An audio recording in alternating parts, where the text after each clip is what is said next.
एक समय था कि द्रौपदी को मालूम पड़ा कि कोई बहुत पहुंचे हुए संत आए हैं और उनके दर्शन करने के लिए जाना चाहिए। तो द्रौपदी तैयार हुई और गई, और जो संत आए हुए थे वो और कोई नहीं थे, वो थे वेद व्यास जी। तो वो वेद व्यास जी के पास गई, कहा महाराज मुझे आप बताइए मेरा भविष्य क्या है।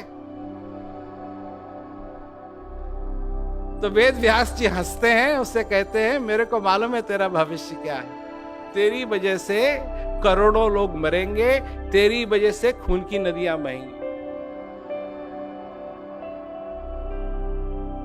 द्रौपदी कहती है महाराज मैं नहीं चाहती कि मेरे वजह से करोड़ों लोग मरें, मैं नहीं चाहती कि मेरी वजह से खून की नदियां बहें, कोई उपाय बताइए। वेद व्यास जी देखिए उस समय वो लिख रहे हैं महाभारत, तो वो कह सकते हैं द्रौपदी को कि कोई उपाय नहीं है, ये तो होगा ही। परंतु फिर भी क्योंकि वो दयालु हैं, वो द्रौपदी से कहते हैं ठीक है मैं तेरे को बताता हूं, अगर तू नहीं चाहती है कि तेरी वजह से करोड़ों लोग मरें, तेरी वजह से खून की नदियां बहें, तो मैं तेरे को एक इलाज बताता हूं। 3 चीजें अगर तू करेगी तो ये कुछ नहीं होगा, खून की नदियां नहीं बहेंगी, करोड़ों लोग नहीं मरेंगे। 3 चीजें, सिर्फ तेरे को 3 चीजें करनी। क्या? ध्यान से सुनिए, ध्यान से सुनिए, आप भी इसको अपना सकते हैं, पर ध्यान से सुनिए। तो वेद व्यास जी कहते हैं 1, किसी का अपमान मत करना।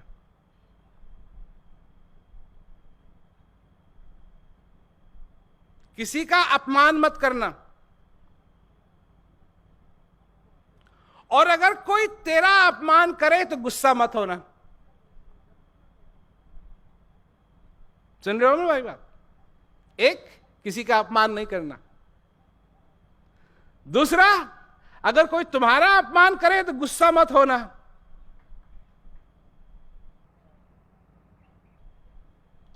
और तीसरी चीज, अगर किसी ने तुम्हारा अपमान भी किया और तुम गुस्सा भी हो गए, तो तीसरी चीज क्या नहीं करनी है? बदला मत लेना।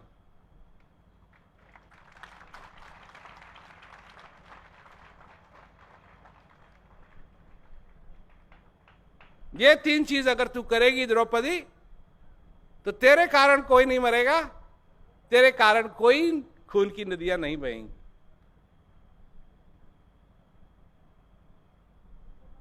खैर,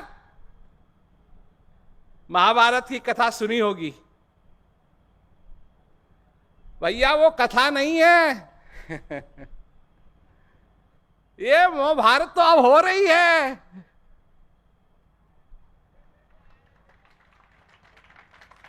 वो कोई कहानी नहीं है, ये तो यहां हो रही है।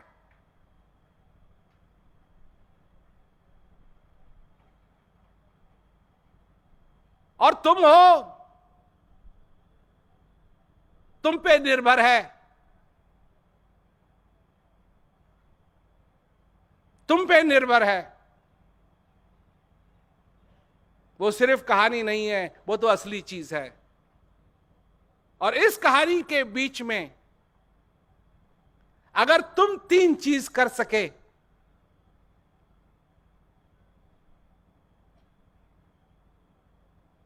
किसी का अपमान न करो, कोई तुम्हारा अपमान करे तो गुस्सा मत हो, और अगर गुस्सा हो भी जाओ तो बदला मत लो। अगर ये 3 काम तुम कर सके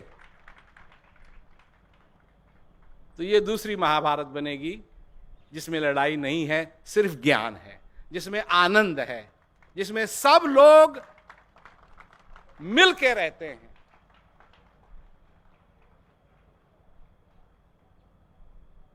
महाभारत भी तुम्हारा भविष्य है, और एक और भविष्य है तुम्हारा, जिसमें तुम शांति से, आनंद से अपनी जिंदगी गुजार सकते हो। यह भी संभावना है। तुमको यह चूज करना पड़ेगा कि तुम क्या चाहते हो। लड़ाई चाहते हो या शांति चाहते हो? जब तक तुम अपनी जिंदगी के अंदर यह संकल्प नहीं करोगे कि तुमको क्या चाहिए, यह महाभारत की लड़ाई एक ही दिन नहीं, दूसरे दिन भी होगी, तीसरे दिन भी होगी, चौथे दिन भी होगी, पांचवें दिन भी होगी। जब से उठोगे तब से और शाम तक ये महाभारत की लड़ाई होती रहेगी तुम्हारे हर दिन, जब तक तुम्हारा ये श्वास पूरा नहीं होता है।